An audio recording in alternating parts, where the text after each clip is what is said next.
Hello students, welcome back to KTC. जैसा कि हमने कहा था कि हमारा जो नेक्स्ट टॉपिक होगा that would be your protein synthesis, that is the formation of protein. Protein कैसे बनता है उसके बारे में हम बात करेंगे अपने इस टॉपिक पे। This thing is also known as your central dogma. बहुत ही फेमस सा टर्म है कि what is this central dogma, क्योंकि कहीं से भी आपको रिलेटेड नहीं लगेगा आपके प्रोटीन सिंथेसिस से। तो आपसे क्वेश्चन अगर पूछा जाए कि what is a central dogma, this term means that your formation of synthesis of your protein. Okay, who has given this? The Francis Crick has proposed this theory of central dogma in molecular biology, which states that the genetic information, जो हमारे gene में जो informations है ना, जिनको हम बोलते हैं कि हमारे पेरेंट्स से हमें कुछ जेनेटिक इंफॉर्मेशन आती हैं, कुछ ट्रेट आते हैं, कुछ कैरेक्टरिस्टिक्स हमारे पेरेंट्स से हमें आते हैं। तो ये जो जेनेटिक इंफॉर्मेशन का जो आपका फ्लो है ना, from your parents to offspring, जो ये फ्लो होता है जेनेटिक इंफॉर्मेशन का, वो कैसे फ्लो होता है आपका? Through this central dogma. अभी सेंट्रल डॉगमा में होता क्या है, देखिए, वी हैव डीएनए। हमें पता है कि हमारा जेनेटिक मटेरियल क्या है, डीएनए है। डीएनए में हमारा क्या होता है, हमारे जीन्स होते हैं, जीन्स में हमारे क्रोमोसोम्स होते हैं, and chromosomes are the thing which are responsible for your traits and behaviour, है ना। जो हमारे ट्रेट्स होते हैं, जो हमें जो फीचर विशेषताएं दिखती हैं, वो सारी किस वजह से दिखती हैं? Because of the chromosomes. तो ये जो फ्लो ऑफ इंफॉर्मेशन है, ये कैसे फ्लो होता है? फ्रॉम पहले आर डीएनए होता है, डीएनए से बनता है आरएनए, एंड आरएनए से हमारा बनता है प्रोटीन। ओके, तो ये जो प्रोसेस है DNA to RNA and RNA to protein is known as your central dogma, and this is the whole process of making of a protein. Okay, तो हम समझ गए कि प्रोटीन सिंथेसिस क्या होता है और सेंट्रल डॉगमा क्या होता है। दोनों का मतलब क्या है कि प्रोटीन का बनना। Okay, the flow of genetic information, how the genetic information flows in a human body, or you can say how the informations flow simply, है। अगर रेट्रोवायरसेस की बात करें हम, तो रेट्रोवायरसेस में जो फ्लो ऑफ इंफॉर्मेशन होता है ना, वो उल्टा होता है। दिस इज एन एक्सेप्शन कि रेट्रोवायरसेस में जो आपका फ्लो ऑफ इंफॉर्मेशन होगा वो कैसे होगा? From RNA to DNA and from DNA to mRNA. Okay, ये हमारा रहेगा, and from mRNA to protein. Okay, 4 steps: RNA to DNA, DNA to mRNA, and mRNA यानी कि मैसेंजर आरएनए टू प्रोटीन। ये कहाँ पे आपका होता है जेनेटिक इंफॉर्मेशन फ्लो होने का प्रोसेस? इन रेट्रोवायरसेस। ठीक है, चलिए, अब now coming to the central dogma. ये जो सेंट्रल डॉगमा है ना, इसमें 3 स्टेप्स आपके होते हैं। सबसे पहला क्या? DNA makes it's copy. DNA जो है अपनी खुद की कॉपियां बनाना स्टार्ट करता है। पहला स्टेप क्या करेगा कि DNA makes its own copy, अपनी कॉपी बनाएगा। इसको हम क्या बोलते हैं? रेप्लिकेशन। डीएनए अपने आप को रेप्लिकेट करेगा, अपना रेप्लिका बनाएगा। Then second step comes is for the code for RNA by means of the transcription. दूसरा प्रोसेस होता है आपका ट्रांसक्रिप्शन। पहला क्या है आपका? डीएनए का रेप्लिकेशन, कॉपीज बनेंगी डीएनए की। फिर क्या होगा? आपका ट्रांसक्रिप्शन होगा, कोड फॉर आरएनए बनेगा, है ना। डीएनए से आरएनए बनेगा। जब डीएनए से आरएनए बनता है यानी कि एमआरएनए, आरएनए में भी कौन सा वाला आरएनए? एमआरएनए, मैसेंजर आरएनए जब आपका बनता है तो उसको हम क्या बोलते हैं? Transcription. Okay, and then the final step, protein बनने के प्रोसेस में फाइनल स्टेप क्या है आपका? ट्रांसलेशन। ट्रांसलेशन में क्या है आपका? आरएनए से हमारा क्या बन जाता है? प्रोटीन बन जाता है। ठीक है, तो सेंट्रल डॉगमा में क्या चीजें हैं? 3 चीजें हैं। पहला आपका डीएनए रेप्लिकेशन, डीएनए की कॉपीज बनेंगी। दूसरा ट्रांसक्रिप्शन होगा यानी कि आरएनए के कोड्स बनेंगे, एंड देन वो आरएनए के कोड्स जो है उससे क्या बनेगा? आपका प्रोटीन बनेगा, जिसको हम क्या बोलेंगे? Translation. DNA replication, transcription and translation. ठीक, अब देखिए, जब जब डीएनए अपनी खुद की कॉपी बनाता है ना, उसको हमने क्या कहा? रेप्लिकेशन कहा। अब ये जो रेप्लिकेशन है, ये रेप्लिकेशन कैसा होता है आपका? सेमी कंजर्वेटिव इन नेचर होता है। और ये बात हमको बताई किसने? वॉटसन एंड क्रिक ने बताई इन 1953। ओके, अब इस सेमी कंजर्वेटिव नेचर का मतलब क्या होता है? सेमी कंजर्वेटिव का नेचर का मतलब क्या है? सी, देखिए, यहाँ पे हम देख रहे हैं कि ये हमारे पास एक डीएनए है ना। देखिए, यहाँ तक एक डीएनए है। अब डीएनए जब रेप्लिकेट करता है, अपनी कॉपीज बनाता है, तो वो क्या करेगा? देखिए, एक तो ये पेरेंट सेल है, एक तो ये पेरेंट स्ट्रैंड है ना। जो कि रेड कलर का है, ये पेरेंट से ही आई है, ये कंटिन्यूअस एक स्ट्रैंड है जो पेरेंट से आई है। बट जब इसने अपनी कॉपी बनाई ना, ये एक यहाँ पे एक था सिंगल, और यहाँ पे देखिए हमको 2 डीएनएज मिल रहे हैं, है ना? यहाँ पे 2 हमको यहाँ पे मिल रहा है, एक ये रहा और एक ये। ओके, तो यहाँ पे ये जो हमारा ये जो 2 बना है ना, देखिए एक तो रेड कलर का है, यानी कि जो पेरेंट से आ रहा है, और दूसरा क्या है, दूसरा एक नया ब्लू कलर का हमें दिख रहा है। तो इसका कहने का मतलब क्या है, देखिए आधा आधा, जो ये नया वाला जो ये हमको डीएनए मिल रहा है ना, इसमें आधी प्रॉपर्टीज जो है वो पेरेंट की है, पेरेंट डीएनए की, और आधी जो है ये नई बनी है। तो इसी चीज को हम क्या बोलते हैं, सेमी कंजर्वेटिव नेचर, यानी कि आधी चीजें जो है सेमी, आधा जो है वो क्या है, कंजर्व्ड रह जाता है। जब डीएनए का रेप्लिकेशन होगा ना, तो उसमें आधी चीजें कंजर्व्ड रह जाएंगी, यानी कि पेरेंट वाली जो जो भी चीजें है ना, एक स्ट्रैंड में वो कंजर्व्ड रहेगा, और आधा जो है वो आपका नया पोर्शन बनेगा। That is your semi conservative nature of DNA, which is given by your Watson and Crick. Okay, तो रेप्लिकेशन हमारा कैसा होता है, सेमी कंजर्वेटिव इन नेचर होता है, आधी चीजें पेरेंट की ही रहेंगी और आधी चीजें जो है वो नई बनेंगी at the time of your replication. ठीक, अब ये जो डीएनए है, डीएनए से एक कोड बनता है एमआरएनए का, मैसेंजर आरएनए का। इस प्रोसेस को हम क्या बोलते हैं, आपका ट्रांसक्रिप्शन बोलते हैं। अगर यही उल्टा हो जाए, जो कि हमारा कहाँ होता है, रेट्रोवायरसेस में, है ना? रेट्रोवायरसेस में क्या होता है, आरएनए से डीएनए बनता है, आरएनए से डीएनए बनेगा, तो इसको हम क्या बोलते हैं, रिवर्स ट्रांसक्रिप्शन। एक है ट्रांसक्रिप्शन जो कि डीएनए से आरएनए बनेगा, और दूसरा क्या है, रिवर्स ट्रांसक्रिप्शन, जो कि कहाँ होता है, रेट्रोवायरसेस में होता है, और इसको हम क्या बोलते हैं, reverse transcription from RNA to DNA. Replication is the first step, transcription is the second step, and translation is your last step of protein synthesis। मतलब कि जब mRNA से, ये जो मैसेंजर आरएनए है, उससे जब हमारा प्रोटीन बनता है ना, उस प्रोसेस को हम क्या बोलते हैं, ट्रांसलेशन। ओके, अब देखिए यहाँ पे रेप्लिकेशन में एक और बात जानने वाली है। पहला हमने देखा कि रेप्लिकेशन ऑफ डीएनए कैसा होता है, सेमी कंजर्वेटिव इन नेचर होता है। दिया किसने, वॉटसन एंड क्रिक ने दिया हमको इन 1953। अब इस सेमी कंजर्वेटिव डीएनए रेप्लिकेशन का मतलब क्या होता है, इसमें होता क्या है आपको, कि जो 2 स्ट्रैंड्स है उसमें एक तो पेरेंट का आता है, और दूसरा क्या है, दूसरा एक नया वाला सिंथेसाइज स्ट्रैंड बनता है, एक नया खुद से बनता है। ये हमारा रेप्लिकेशन हो गया। अब देखिए जो ये जो पूरा प्रोसेस है ना, उसको हम समझने की थोड़ी सी कोशिश करते हैं। कि देखिए जो आपका हमने जो ये कहा, ये जो प्रोटीन सिंथेसिस है ना, ये प्रोटीन सिंथेसिस अगर प्रोकैरियोट्स में बात करें, तो प्रोकैरियोट्स में क्या होता है हमारे पास, the prokaryotes do not have the nucleus. Okay, तो उनके पास न्यूक्लियस नहीं होने की वजह से जो ट्रांसक्रिप्शन एंड ट्रांसलेशन वाला जो प्रोसेस है ना, बाद के 2 स्टेप्स, कि एमआर आपका डीएनए से एमआरएनए बना, that is your transcription, DNA to what, mRNA, ये क्या है, ट्रांसक्रिप्शन एंड ट्रांसलेशन, यानी कि एमआरएनए से आपका क्या बनना, प्रोटीन का बनना।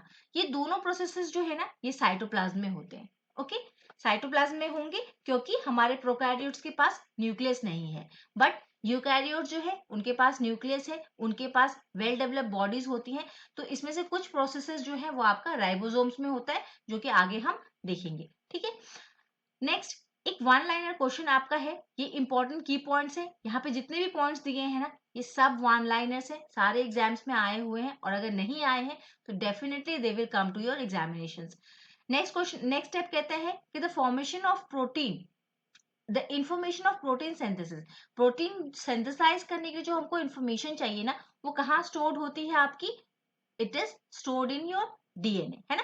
यानी कि डीएनए को बनाने के लिए जो इन्फॉर्मेशन हम आप प्रोटीन को बनाने के लिए जो इन्फॉर्मेशन चाहिए, वो कहाँ पे हमारी स्टोर्ड है, डीएनए। बिकॉज हमने देखा कि स्टार्टिंग में ही स्टार्ट कहाँ से होता है प्रोटीन सिंथेसिस, आपका डीएनए से। सारी जितनी भी चीजें हमको चाहिए ना, वो सारी हमारी डीएनए में होती है for protein synthesis. Okay, then next point, कि मेसेल्सन जो है एंड स्टार, इन्होंने क्या किया, इन्होंने प्रूव किया that the DNA replicates semi conservatively. Okay, एक है कि हमको ये सेमी कंजर्वेटिव नेचर होता है रेप्लिकेशन का, ये किसने बताया, वॉटसन एंड क्रिक ने। लेकिन इसको प्रूव किसने किया एक्सपेरिमेंटली, आपका मेसेल्सन एंड स्टार ने। दोनों दोनों में डिफरेंस है। बारीकी से याद रखेंगे कि जो वॉटसन एंड क्रिक है उन्होंने क्या बताया कि डीएनए का रेप्लिकेशन सेमी कंजर्वेटिव होता है, और मेसेल्सन एंड स्टार्ल ने क्या बताया आपको कि इसको प्रूव करके उन्होंने बताया, दिखाया हमको कि कैसे होता है ये। होता है ये तो हम जानते हैं, 2+2 is 4, we all know, but how 2+2 is 4 ये हमको किसने बताया? मेसेल्सन एंड स्टार्ल ने। ओके, देन टेलर ने हमको क्या बताया, इन्होंने अलग से एक्सपेरिमेंट किया on fava beans, it is a type of beans, कि इन्होंने हमको रेडियो एक्टिव थायामीन यूज करके ये प्रूव किया कि that is the DNA is semi conservative in nature. इन्होंने एक्सपेरिमेंट, अगर सिंपल क्वेश्चन आए कि who has experimentally prove that DNA replicate semi conservatively, तो मेसेल्सन एंड स्टार्ल। अगर हमसे पूछे कि फावा बीन्स पे या फिर रेडियो एक्टिव थायामीन को थायमेडिन को यूज करके किसने बताया, तो हम क्या बोलेंगे? टेलर। और ये हमको बताया किसने कि ये सेमी कंजर्वेटिव होता है विदाउट एक्सपेरिमेंट्स? ये हमको बताया आपका वॉटसन एंड क्रिक ने। ओके, नाउ देखिए, अब जो ये हम कह रहे हैं ना कि डीएनए अपने आप को रेप्लिकेट करता है ना, रेप्लिकेशन हम कह रहे हैं कि रेप्लिकेशन होता है, स्ट्रेन्स आते हैं, तो ये रेप्लिकेशन जो है कैसे होता है आपका? इसमें एक एंजाइम का यूज होता है। ये सारे very very important, these key points are very very important from your examination point of view, चाहे आपके बोर्ड एग्जाम्स हो चाहे आपका नीट हो, सभी के लिए वेरी वेरी इंपॉर्टेंट पॉइंट्स हैं। इससे आपके 1 मार्क्स क्वेश्चन बनते हैं ना, ऑब्जेक्टिव बनते हैं आपके। देखिए, अब जो हमारे पास जब ये हमारा रेप्लिकेशन होता है ना, तो वहां पे हमारे पास एक एंजाइम होता है, that is your DNA polymerase. ये क्या काम करता है आपका? पॉलीमरेज आपको एक सेक्शन काट कट करके देता है, ठीक है, डिवाइड करके देता है। जैसे हमने कहा कि ये डीएनए का स्ट्रैंड है, और फिर ये यहाँ से क्या है, ये डबल स्टैंड आर से, अब ये एक स्टैंड जो यहाँ से डिसकंटिन्यू हो जाएगी, कट हो जाएगी, यानी कि ये एक ऐसा कैटलिस्ट है जो कि रेप्लिकेशन को आपका मतलब फासन करता है। Okay, it is an enzyme which fasten the replication. ये सिर्फ 5 to 3 डायरेक्शन वाले जो स्ट्रैंड्स होते हैं ना, उसको सिर्फ पॉलीमराइज कर सकते हैं, मतलब कि एक ही स्ट्रैंड को काट सकता है। हमको पता है कि 2 स्ट्रैंड्स होते हैं डीएनए में, एक की अगर पोलैरिटी 5 to 3 होगी तो दूसरे की क्या होगी? 3 to 5। ये एंटी एंटी एंटी पोलैरिटी होती है इनकी, दोनों स्ट्रैंड्स का पोल अलग अलग होता है, आपका डायरेक्शन अलग होता है। ये पॉइंट आप याद रखेंगे, ठीक है। तो first, there is a DNA polymerase catalyst जो कि रेप्लिकेशन को, there is a DNA polymerase enzyme which catalyses the DNA replication. और सिर्फ ये किसको पॉलीमराइज कर सकता है? उस स्ट्रैंड को जिसकी पोलैरिटी 5 to 3 होगी। Then there is a replication initiation point, है ना, जहां से आपका रेप्लिकेशन स्टार्ट होता है। एक ऐसी जगह आपके स्ट्रैंड पे जहां से आपका रेप्लिकेशन स्टार्ट होगा, उसको हम क्या बोलते हैं? Origin of replication, ORI short में इसको लिखा जाएगा, ORI के नाम से जानते हैं। यहीं से आपका replication, it is a point on the strand from where the replication starts. Then next part is a small part of DNA opens up making a replication fork. एक फॉक टाइप का डेवलप होता है, एक small portion बनता है ना, जहां पे रेप्लिकेशन आपका जहां से स्टार्ट हुआ है वहीं पे एक फॉक बनता है जहां पे आपका एक्चुअल रेप्लिकेशन होता है। Okay, next is the replication. देखिए, अब यहाँ पे 2 स्ट्रैंड्स है हमारे पास। एक तो हमने देखा, एक स्ट्रैंड कैसा है हमारा? कंटिन्यूअस, ये पेरेंट वाला है, ये कंटिन्यूअस रहेगा। और दूसरा जो स्ट्रैंड है ना, वो ब्रेक होता है। ओके, जो दूसरा स्ट्रैंड जो ब्रेक होता है ना, first is your continuous strand with polarity 5 to 3 direction. इस स्ट्रैंड को हम क्या बोलते हैं? जो कंटिन्यूअस चलता ही रहता है उसको क्या बोलते हैं? Leading strand. ओके, एंड दूसरा जो एक बनेगा, एक जो डिसकंटिन्यूअस वाला रहेगा, उसकी पोलैरिटी भी क्या है आपकी? 5 to 3 है। इसको क्या बोलते हैं? नया वाला, जो नया वाला बनेगा, जो डिसकंटिन्यू हुआ है वहीं से नया एक स्टार्ट होगा, उसी को हम क्या बोलते हैं? Lagging strand. So there are 2 strand, one is leading strand continuous वाला, and another is lagging strand जो कि जिसमें कि कट आया है, जहां पे नया अब रेप्लिकेट होके नया न्यूली सिंथेसाइज आपका स्ट्रैंड आएगा। Okay, the discontinuous fragment is also known as, नाम पूछ सकता है कि what is the name of discontinuous fragment, उसको क्या बोलते हैं? ओकाजाकी फ्रैगमेंट, ठीक है, which are again join together by an enzyme which is known as DNA ligase. देखिए, एक ने स्टार्ट कराया था, एक एंजाइम था डीएनए पॉलीमरेज जिसने आपका रेप्लिकेशन स्टार्ट कराया था, है, और दूसरा क्या है? जिसने काटा था, कट किया था, डिवाइड किया था स्ट्रैंड को। और जब इस डिसकंटिन्यूअस वाले को जब हमको जोड़ने की बारी आएगी ना, जब रेप्लिकेशन हो गया, अब हमको जोड़ना है, तो जोड़ते वक्त कौन सा एंजाइम आ रहा है आपका? DNA ligase. This is polymerase, this is ligase. LIG से याद रखिएगा, it will link, LI link, ठीक है। Ligase means link, polymerase means cut.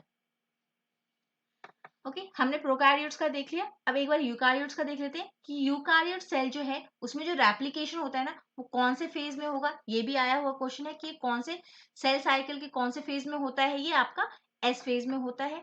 And the last point is कि देखिए, ये सेल साइकिल के एस फेज में तो होता है, तो जब भी हमारा सेल डिवीजन हो रहा है, अगर उस वक्त आपका रेप्लिकेशन नहीं होता है, इफ सॉरी रेप्लिकेशन के वक्त अगर सेल डिवीजन नहीं हो रहा है, तो ये किस कंडीशन में रिजल्ट करता है? It results in a condition called polyploidy of chromosome. Polyploidy of chromosome क्या होता है आपका? पॉली मतलब हमको पता है multiple, so it is a condition where an organism cell have more than 2 sets of chromosome. यहाँ पे क्या है आपके? More than 2 sets of chromosome बन जाते हैं, वी नो, ठीक है। ये आपका हो गया। अब देखिए, coming to our main topic. हमारा सब मेन टॉपिक क्या था? हम यहाँ पे कर क्या रहे थे? हम फॉर्मेशन ऑफ प्रोटीन सिंथेसिस कर रहे थे। प्रोटीन सिंथेसिस में ही हमको क्या था कि 3 पॉइंट से हमारे पास कि पहला डीएनए रेप्लिकेशन होगा, देन हमारा क्या होगा? ट्रांसलेशन होगा, and after that sorry transcription होगा, डीएनए रेप्लिकेशन होगा, ट्रांसक्रिप्शन होगा, एंड देन ट्रांसलेशन होगा। तो डीएनए हमने रेप्लिकेशन देख लिया अच्छे से कि डीएनए रेप्लिकेशन क्या है, कैसे होता है, कौन से एंजाइम्स आते हैं, ये सारी चीजें हमने देख ली। देन योर ट्रांसक्रिप्शन वाला पार्ट। ट्रांसक्रिप्शन वाला पार्ट क्या है आपका? कि देखिए, क्रोमेटिन थ्रेड से हमें क्या मिलता है? There is a chromatin thread, है ना, जिसमें हमारा पूरा जेनेटिक मटेरियल जो है वो रहता है, डीएनए रहता है। क्रोमेटिन थ्रेड से हमारा क्या मिलता है? हमको डीएनए मिलता है। ये डीएनए क्या है? डबल स्ट्रैंड्स थे। अब ये अनफोल्ड होके कैसा हमारा बन जाता है? डीएनए की अनफोल्डिंग होती है, डीएनए गेट्स अनफोल्ड, रेप्लिकेशन हुआ, अनफोल्ड हुआ। तो अनफोल्डिंग में हमको क्या मिलता है? एक एमआरएनए, मैसेंजर आरएनए हमको मिलेगा, कोडॉन्स हमको मिलेंगे, उस पर कुछ कोड्स होंगे, जेनेटिक मटेरियल ट्रिपलेट्स के फॉर्म में कोड्स होते हैं उसके। ये बना हमारा एमआरएनए। जब डीएनए आपका अनफोल्ड हुआ तो हमको क्या मिला? एमआरएनए मिला। अब इस एमआरएनए ना, ये इसका नाम क्या है? एमआरएनए यानी कि मैसेंजर आरएनए। इस मैसेंजर आरएनए पे कुछ मैसेज होते हैं फॉर मेकिंग योर प्रोटीन, है ना। प्रोटीन को बनाने के लिए हमारे पास क्या है? हाँ, सी देखिए, the mRNA codes for a particular protein. Her mRNA जो अनफोल्ड होके हमको मिला है ना आरएनए, क्योंकि ये डबल स्टैंडर्ड था, डीएनए था, ये सिंगल स्टैंडर्ड है, आरएनए है। और कैसा आरएनए? एमआरएनए यानी कि मैसेंजर आरएनए। अब इस पे क्या है? कुछ कोड्स हैं जो कि हमको प्रोटीन बनाने में हेल्प करेंगे। तो अब ये जो एमआरएनए है ना, ये किसके पास जाएगा? अब ये इसके पास आएगा आपका आरएनए, ठीक है। इस पे जो ये मैसेज है ना, मैसेंजर आरएनए पे, इस पे जो कोड लिखा है ना, उसको किसी को पढ़ना नहीं आता, तो इसको पढ़ने के लिए कौन आएगा आपके पास? आएगा आरएनए। आरएनए जो है, इसका स्ट्रक्चर कुछ इस तरीके से होता है ना। ये देखिए, ये रोलिंग टाइप का है ना, सर्कुलर है, तो ये क्या करता है? इस पे रोल करता जाता है, और रोल करते करते क्या है आपका? ये जो कोड्स लिखे हैं ना, इसको डिकोड करता है। This is your RNA which will decode this codons on it. इसमें जो कोड लिखा है, जो इन्फॉर्मेशन कोड लिखी है फॉर प्रोटीन सिंथेसिस, उसको ये डिकोड करना स्टार्ट करेगा कि भाई एमआरएनए में लिखा क्या है एक्चुअली। सो एमआरएनए आया, फिर आरआरएनए आया। अब देखिए, दोनों के बारे में ना एक एक पॉइंट हम याद रखेंगे कि जो आरआरएनए है ना, वो मैक्सिमम होता है। अगर आपसे पूछे कि ह्यूमन बॉडी में या फिर एनिमल्स में सबसे ज्यादा पाया जाने वाला आरएनए कौन सा है? 3 टाइप के आरएनए है, mRNA, tRNA and your rRNA. तो सबसे ज्यादा पाया जाने वाला आरएनए कौन सा है हमारे पास? आरआरएनए। और सबसे कम पाया जाने वाला कौन सा है? लीस्ट फाउंड कौन सा है? आपका एमआरएनए। तो अब देखिए, इसमें जो कोड लिखा होता है एमआरएनए पे, इसको डिकोड किसने किया? आपका आरआरएनए। और अब ये आरआरएनए जो है ना, ये तो हो गया हमारे, इसने डिकोड कर दिया, हमको बता दिया कि इस पे क्या लिखा हुआ है। अब यहाँ पे रोल आता है आपका टीआरएनए का, ठीक है। अब ये जो टीआरएनए है ना, वो इसको स्ट्रैंड को कहाँ लेके जाएगा, ये इसको लेके जाएगा आपका राइबोसोम्स के पास। ठीक है, राइबोसोम्स के पास लेके जाएगा, जहां पे आपका ribosomes is the factory where your proteins are synthesised, जहां पे आपका एक्चुअल प्रोटीन बनता है। ठीक है, राइबोसोम्स क्या करते हैं, ribosomes translate the mRNA produced from DNA into a specific chain of amino acids. अभी राइबोसोम्स इसको, ये जो ट्रांसलेशन हुआ, ठीक है, टीआरएनए इसको ट्रांसपोर्ट करेगा। टीआरएनए का काम क्या है, अडेप्टर आरएनए है। ये क्या करता है, टीआरएनए आपका अरेंज करेगा इस पे किसको, अमीनो एसिड्स को। There are 20 amino acids present. तो टीआरएनए क्या है, एक एक करके ये 20 अमीनो एसिड्स को अरेंज करेगा, और अरेंज करने के बाद एक चेन बनाएगा, मतलब जोड़ता जाएगा, डिकोडिंग होती जा रही है, उसको जोड़ता जा रहा है, और जोड़ते जोड़ते there will be a chain of amino acids leads to protein synthesis. जब ये चेन कंप्लीट हो जाती है आपकी 20 अमीनो एसिड्स की, जब ये चेन पूरी बन जाएगी ना आफ्टर डिकोडिंग, तो हमको क्या मिलेगा, we will get our protein.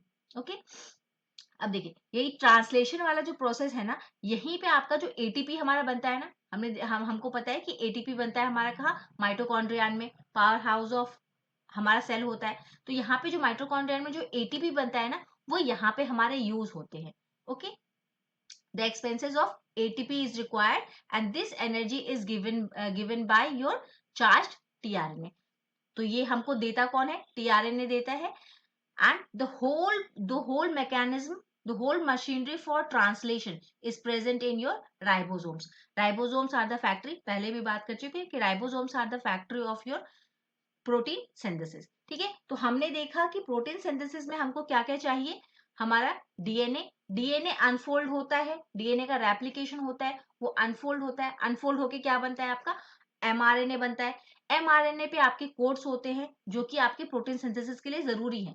इस कोड्स को पढ़ना नहीं आता किसी को, इसको पढ़ने के लिए कौन आता है, आपका आरआरएनए आके उसको डिकोड करता है। और ये टीआरएनए क्या करता है, इसको राइबोसोम्स में एक एक करके जो अमीनो एसिड्स है ना उसको ट्रांसपोर्ट करता है, एक एक अमीनो एसिड को लाता है और सबको जोड़ के 20 अमीनो एसिड्स को जोड़ करके एक चेन बनाता है, जो कि जब ये चेन पूरी बन जाती है तो ये पूरी चेन ऑफ अमीनो एसिड्स ही हमारी क्या होती है, प्रोटीन होती है। ओके, और ये बनने का काम होता कहाँ है, राइबोसोम्स में, because it is the factory of protein synthesis. Okay, I hope this whole concept is clear. एक बार इसको आप स्टडी कीजिएगा, इसमें बहुत सारे पॉइंट्स लिखे हैं जो कि आपके एग्जाम पॉइंट ऑफ व्यू से बहुत ज्यादा इंपॉर्टेंट है।